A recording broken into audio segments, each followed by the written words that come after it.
চ্যাপা ভর্তা। আজকে আমি দেখাবো কিভাবে খুব সহজেই চ্যাপা ভর্তা করা যায়। তার জন্য লাগবে পুঁটি মাছের চ্যাপা, পেঁয়াজ, রসুন, কাঁচামরিচ, তেল আর লবণ। প্রথমে একটি ফ্রাই প্যানের মধ্যে অল্প পরিমাণ তেল ঢেলে দিব। তেল গরম হয়ে গেলে এর মধ্যে দিয়ে দিব পেঁয়াজ আর রসুন। পেঁয়াজ আর রসুন ভালোভাবে নেড়েচেড়ে হালকা বাদামি রঙের করে নিব। তারপর দিয়ে দিব কাঁচামরিচ। পেঁয়াজ, রসুন আর কাঁচামরিচ ভালোভাবে ভেজে নিব। পেঁয়াজ, রসুন আর কাঁচামরিচ ভাজা হয়ে গেলে এর মধ্যে দিয়ে দিব দুটি চ্যাপা। তারপর এর মধ্যে দিয়ে দিব অল্প পরিমাণ লবণ। অল্প পানি দিয়ে নেড়েচেড়ে ঢাকনা দিয়ে ঢেকে দিব। ভালোভাবে হয়ে গেলে এগুলো আমি উঠিয়ে নিব একটি হামানদিস্তার মধ্যে।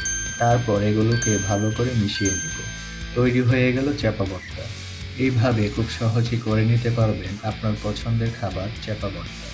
এই ভিডিওটি ভালো লাগলে আপনার বন্ধুদের সাথে শেয়ার করুন আর এই চ্যানেলটি সাবস্ক্রাইব করে পাশে থাকুন। ধন্যবাদ।